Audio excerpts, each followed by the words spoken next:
খাটো দাঁড়ি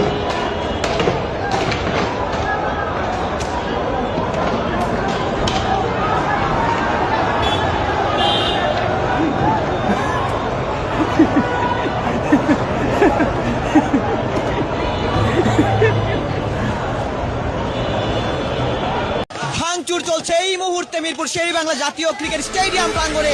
বিপিএল এর যত যাবতীয় ব্যানার ছিল সবকিছুই কিন্তু ভেঙে ফেলছেন দর্শকরা। যত ব্যানার ছিল সবকিছু ভেঙে ফেলছেন এবং দেখানোর চেষ্টা করছে এই মুহূর্তে তারা আসলে ছত্রভঙ্গ করে দিচ্ছেন। বিপিএল এর যে আমেজ ছিল সবকিছুই তারা আসলে ভেঙে ফেলছেন।